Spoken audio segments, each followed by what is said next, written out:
agroécologique. Donc, on a un peu parlé ce midi tout à l'heure, il y a plein de choses qui se développent aujourd'hui dans les coopératives.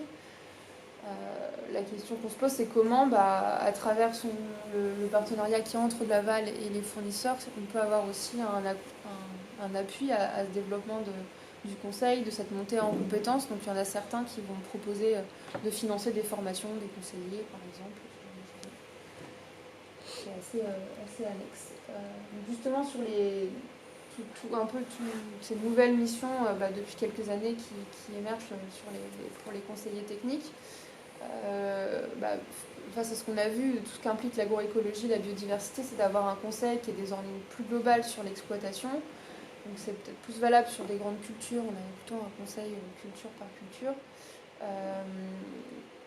Qu'on intègre aussi bien le volet agronomique et économique, encore une fois, à l'échelle de l'exploitation, pour plutôt viser la viabilité globale de l'exploitation et vraiment l'observation de ces relations entre les pratiques agricoles, les impacts qu'on a sur le milieu et les impacts qu'on a aussi sur forcément les résultats économiques. La nécessité quand même de prendre en compte les spécificités de chaque exploitation, sur l'environnement pédoclimatique, le contexte économique, etc. Donc ça c'est assez normal. Mais on voit de plus en plus des diagnostics globaux qui sont menés à l'échelle de l'exploitation et individuelle. Aussi, ce qu'on observe, c'est pas mal d'accompagnement vers des certifications. On a parlé de la certification environnementale à midi, l'agriculture biologique. Donc, celle-ci étant reconnue par les ministères au niveau national, permettant d'avoir un socle à peu près commun et reconnu, notamment dans un contexte où on a des centaines de labels qui émergent d'un peu partout et que ça devient compliqué pour le consommateur de s'y retrouver. Voilà. C'est là que le système d'équivalence pour la certification environnementale, mais que de niveau 2, est intéressant. Ensuite, bien sûr, on en a parlé aussi à midi, le développement des savoir-faire et des capacités de décision des agriculteurs, notamment valorisant l'échange entre pairs. Donc, le développement des groupes comme les GI2E, les groupes défis ou les 30 000, où on fait intervenir notamment des pionniers. Ce qui peut être intéressant aussi, c'est justement de faire le lien entre des agriculteurs qui sont un peu déconnectés, donc ceux qui peuvent être en bio avec des non-bio, voilà, des agriculteurs en agriculture de conservation des sols par exemple. Et en tout cas, ce qui se pose aujourd'hui, c'est la question d'internaliser toutes ces compétences dans les structures qui conseillent les coopératives. Comment on arrive à faire monter en compétences les conseillers sur toutes ces techniques, peut-être aujourd'hui moins appréhendées, l'agroforesterie, l'agriculture de conservation des sols, la gestion des auxiliaires de culture. Alors il y a des types de cultures, notamment en culture pérenne, où c'est déjà pas mal développé, enfin c'est assez habituel, mais alors en grande culture, la gestion des auxiliaires l'est peut-être beaucoup moins que dans ces cultures-là. Et enfin, les autres possibilités, c'est d'avoir des projets un peu plus larges, notamment en mobilisant le territoire, en ayant une approche aussi interfilière, dépasser l'approche en silo. Alors ça passe notamment quand on a des rotations de culture, comment on peut réussir à l'échelle d'une exploitation à se dire je vais pouvoir valoriser mes efforts sur toute l'exploitation en valorisant mon blé, ma pomme de terre, etc. Donc, voilà. Essayer d'avoir cette approche-là et aussi travailler avec les acteurs des territoires, les collectivités notamment, qui peuvent aussi apporter un soutien, mais aussi connaissent leur territoire, notamment parce qu'elles ont la responsabilité de gestion de trames vertes et bleues, et donc savent là où il y a besoin de recréer des connectivités entre milieux et où on peut peut-être collaborer avec des agriculteurs pour justement reformer des corridors pour la biodiversité.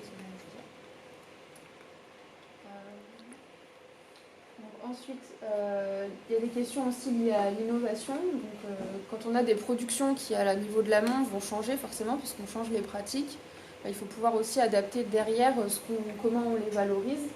Donc, soit il va y avoir des productions, donc des nouvelles productions qu'il faut valoriser. Je parle notamment des légumineuses dans les rotations des cultures. Comment on assure la valorisation à un prix assez intéressant, parce qu'on pense souvent à la valorisation en alimentation animale, mais c'était pas forcément aussi intéressant qu'en alimentation humaine. Donc on a notamment toute la tendance végane qui permet de faire des choses, donc des produits qui sortent. Mais aussi ça va être dans les recettes ou dans le choix des produits, sur la qualité qui est attendue. On parle beaucoup de ces questions des fruits et légumes moches, par exemple, qui peuvent être intéressants. Et la question, comment on traite des mélanges de variétés, par exemple, ou ce genre de choses-là, pour les valoriser derrière. Un point important, ça va être le partage des prises de risques, et en fait toute la question du partage de la valeur sur les filières.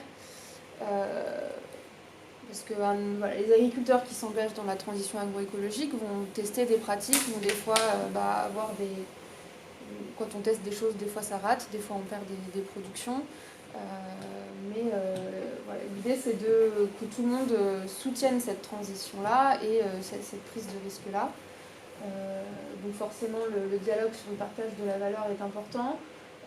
Et ensuite on a plusieurs formes de contrats qui peuvent émerger. Donc on va avoir des contrats où on se met en fournisseur et clients se mettent d'accord sur des objectifs à moyen terme, et puis on va avoir un engagement de rémunération finalement et de valorisation de la production, quel que soit en fait les volumes produits par exemple.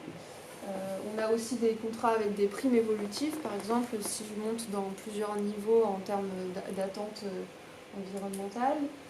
Les contrats avec les durées qui s'allongent pour offrir de plus grande visibilité aux agriculteurs, la possibilité de mettre des prix planchers, voire des prix fixes dans certaines filières. Donc ça se fait notamment en élevage où il y a pas mal de questionnements sur la rémunération des producteurs. Et aussi la facilitation de nouveaux débouchés. Je pense notamment, alors, pas forcément les industriels, parce qu'eux vont valoriser qu'un type de production, sinon c'est plus compliqué, mais là, c'est le rôle que peuvent jouer des distributeurs qui gèrent pas mal de productions différentes et peuvent se dire, voilà, sur une exploitation qui fait ces différents types de production, qu'est-ce que je peux lui offrir comme type de valorisation intéressante.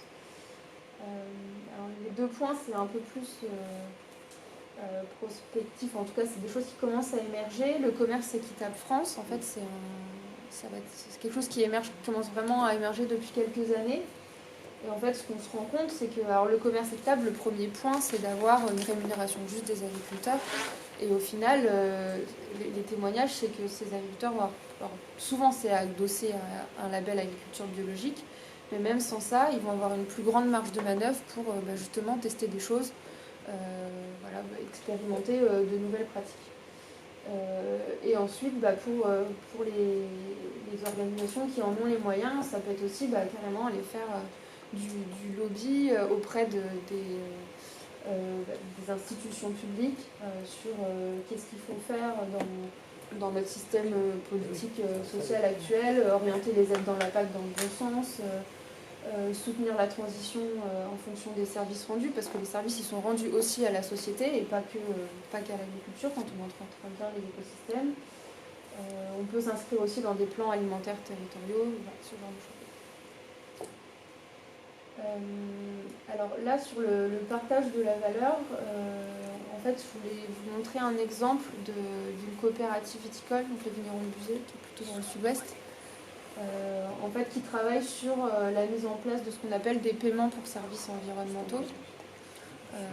Donc pour l'instant, ils ont travaillé justement sur cette définition dans leur coopérative viticole, chez leurs vignerons, quels étaient les services écosystémiques qui étaient intéressants, présents ou à travailler, et derrière, quelles étaient les pratiques à améliorer pour les favoriser. Et toute la question est derrière comment on finance ces bonnes pratiques-là. Et donc l'idée est de mettre en place un paiement pour le service environnemental que rend l'agriculteur parce qu'il entretient bien son écosystème et les services écosystémiques.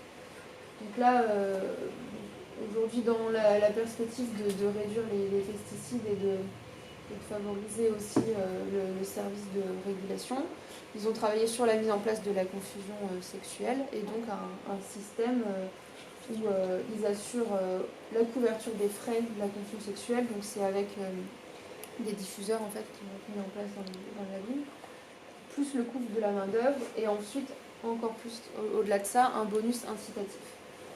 L'idée étant de dépasser un peu les limites qu'ont les MAEC aujourd'hui. Alors, c'est pas forcément sur les mêmes pratiques, mais Les MAE aujourd'hui, on se rend compte elles ont pas l'effet attendu en termes de restauration de biodiversité, mais plutôt elles permettent de maintenir des choses qui existent déjà et pas d'aller plus loin. Et c'est là que le bonus incitatif peut avoir vraiment un effet encourageant. Et donc là, les vignerons musées, pour l'instant, alors parce qu'ils n'ont pas encore énormément d'agriculteurs qui sont engagés dans cette démarche-là, ils fonctionnent sur leurs fonds propres.